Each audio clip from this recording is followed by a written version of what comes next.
Hello everyone, this is Seth Chandler and welcome to this episode of Slab Lab. We have the great Lee Minshull of Minshull Trading, and really excited to kind of have this chat with you, Lee. I mean, I've known about your name for a long time. I see you around at shows, and I'm glad that we were finally able to meet. It was great having lunch with you today, but you know, you have a long history in coins, so welcome to this episode of Slab Lab. Well, thanks, Seth. I appreciate that.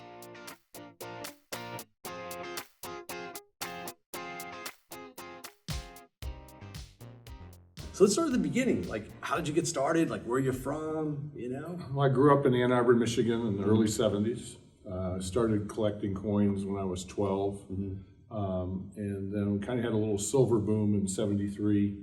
And the change in your pockets that was silver and what the banks had was, you know, worth a premium. So I actually did some silver trading for about 6 months there and made about $20,000. Really? And how old were you? I was 13, between 13 and 14 over that 6-month period. That's real money back then. That's big money today. Buying silver bags at face value from the bank and then selling them to the local dealers and dealers in Southfield, Michigan. And then occasionally I would find some silver dollar bags in the banks and make real good money on that. But I came from there and started a small mail order business and graduated high school. Determined that. Not to interrupt, but you did all this before you graduated from high school. You had your own business and you're making all this money. It's pretty impressive. That's cool. So graduated high school, tried to make a decision. Pretty much school was kind of not really for me. So I got a job with Steve Ivy Rare Coins. Was a cataloger there at the beginning and ended up running their wholesale department for about 11 years. I was there for a total of 12, but did all their wholesale sales and grading and sorting of gold coins coming in from Europe, and worked real closely with both Steve Ivy and Jim Halprin. So what was it like back then? I mean, now those two are, you know, the co-CEOs of Heritage, which is, you know, the 800-pound gorilla in the coin business.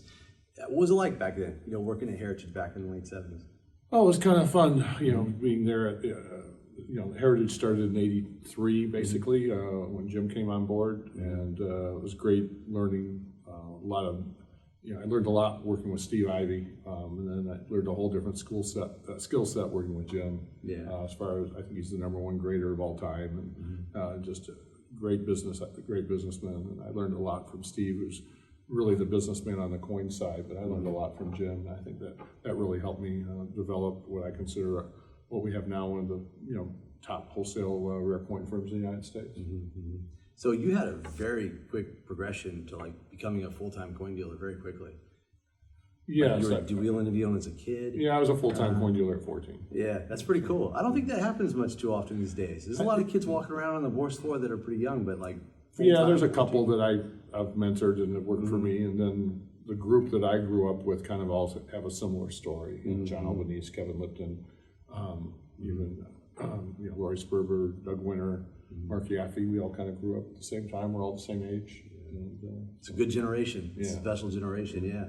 So, okay, after your career at Heritage ended, you was like, I want to go out and start my own firm? Is that kind of what you did? From there I had a little partnership with Kevin Lipton for a few years, and then I started my own firm in the early 90s, and grown that into, which has started out as Lee Minshull Rare Coins, and then kind of really progressed into Minshull Trading. I took my two top guys and I made them partners in my firm, which is Baus Chocking and Brian Hodge. So Brian kind of handles the rare coin department, and Baus kind of handles special project, the hedging, you know, a lot of our bigger clients, online clients and stuff like that. So, you know, generally a firm like my size doesn't get to keep people of that caliber because they tend to leave and go out and start their own firms and go off at other ventures. But I recognized the talent that I had there and made them part of the company. And so it's, you know, we do everything as a group.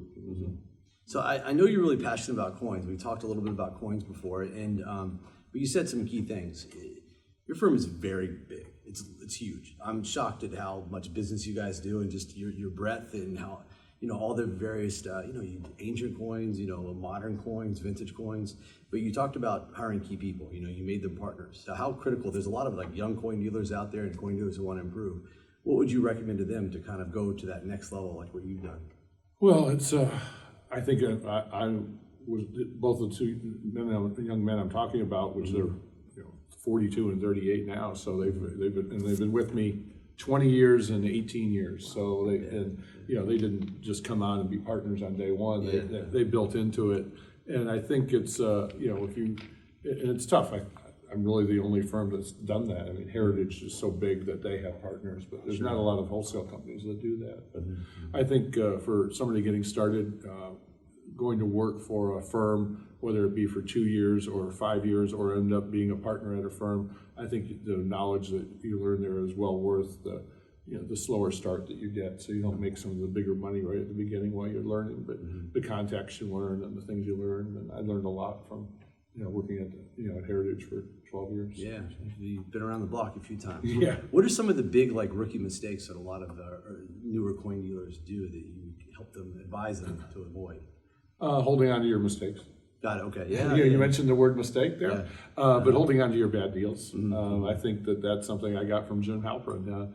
He had a pricing theory, and that the more you paid for it, the less you wanted for it, and the cheaper you bought it, the more you wanted for it. And what that does, it leaves your good deals in inventory and it makes your bad deals go away from inventory. So, and I've tried to follow that method for a long time. I think that if you can get rid of your bad deals right away, and a lot of dealers go, I paid $12,000 for this coin. I want to break even on it. I'm sure we all say that. Yeah, it happens all the time. I'm like, what does it matter what you paid? So it's not the market it's just value. kind of it's a sales tool. But when I say that, and a lot of people, they won't budge from that. I'll give you guys a sales technique for my firm. If we ever say that, that shows a sign of weakness at Minshull Trading, so you can generally save another 5 or 6%. That's funny. Because that means we really want to sell it. If we tell you what our cost is, that means that we think it's a loser. Right. So it's interesting, you pay $1,000 for a coin and maybe worth $800. I think collectors and dealers all kind of share these same emotions. It's like, I gotta get my money out of it. I gotta get my $1,000 out of it. But the reality is, you need to, like what you said, cut your losses short and move on. So another way of looking at that, for a younger dealer, everybody's dealing with limited capital. There's very few dealers out there that have unlimited capital. So if you have a bad deal and it sits in your inventory for 3 months, that's 3 months that you didn't get to use that $1,000 or $800. You should be able to turn that, if you're a wheeler dealer, a couple of times in that time period. You would have made back the money that you lost by trading the coin. Yeah. And you're still going to have the coin 4 months later. You might get lucky and somebody bail you out, but it's rare. Yeah, I hear you. So you use the word wholesale quite a bit, and there's a lot of coin collectors out there going to be watching this, and you made a decision to kind of do mostly wholesale. So can you kind of explain that component of the business versus going on somebody's website like most of the viewers are used to doing? So right. So obviously there's we supply retailers. So this would be anywhere from a sales room with 3 or 4 people to 100 salesmen that are selling coins online, selling coins. I don't like to use the word telemarketing. It's not really what they're doing, because they're not cold calling the clients. They're using clients that called in, or they answered an ad, they're looking to invest or looking to collect. And so we supply a lot of those type of companies. And so we're their inventory and we're their purchasing agents for a lot of those type of things.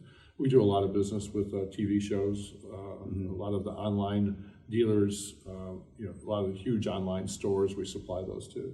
So with graded product. And so I think you mentioned it, and thank you, that we kind of have 3 different divisions, and that would be, we really love world and ancient coins, and personally I'm a history buff and love the 12 Caesars, and starting out from 54 BC and going all the way up to the first century, and that to me is really exciting and kind of fascinating coins. And then just U.S. colonial coins, early Republic coins of the United States, the first, the beginning of the U.S. Mint, all the way up to 1933 gold coins. So that's kind of our rare coin division. And then modern, we do a lot of modern, just kind of a bifactor of the customers. And so we do a lot of silver eagles, every single current issue that comes out that's silver, gold, platinum, or palladium. So that's when the ATB came out, we probably, there were 33,000 sets. I think we handled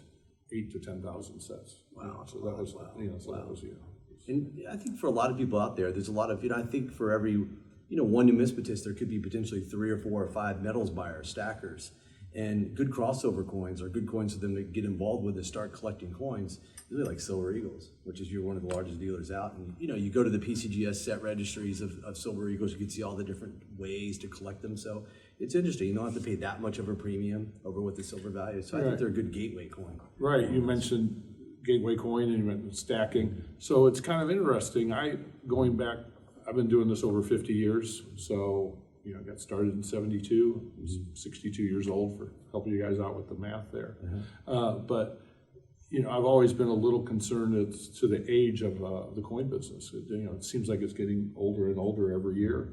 But I was at the fund show and I probably saw 50 young men there between 18 and 30, and I probably knew who 5 or 10 of them were, and probably half of them knew who I was, and the other 25 just didn't really care who I was. They had their own thing going on. They had their own group they were doing business with. And I tell you what, more power to them. That's what they should be doing with. They should be, forging their relationships with their own people and stuff.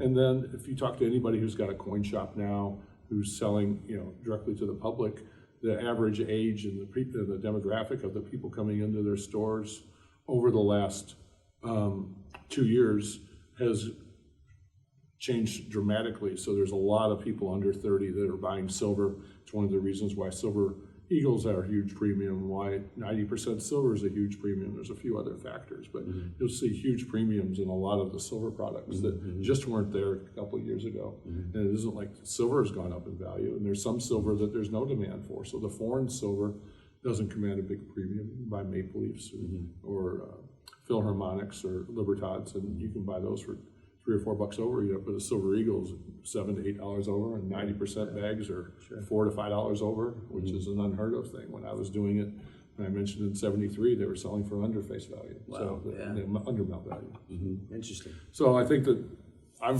very encouraged by the number of young people getting into the business. There's a lot. I think there's a lot more recently in the last year or two. I think social media has helped fuel that. I think there's this pent-up demand because of COVID for the last couple of years. People are coming out more in force. A lot of these kids were studying at home on their computers, so they're on coin websites, they're on social media studying coins. But there's definitely, I've heard it, from many people, not just you, there's this new crop of like young dealers. And it's all new. Yeah, at Whittier Coin University, almost all those kids, the knowledge they have at their age was just phenomenal. Way more than what I knew about coins when I was 14, 15. So it's good to see that. And what's interesting, what I've noticed is half of them collect world coins, which I think is great. When I was a kid, very few kids collected that. And then it seems like half want to be coin dealers. So that's great. It's great. It's great for the hobby longer term to have this quality group of young people that kind of grow up and kind of do things the right way. So I always think that's important. Let's talk some coins. Okay. So what kind of coins?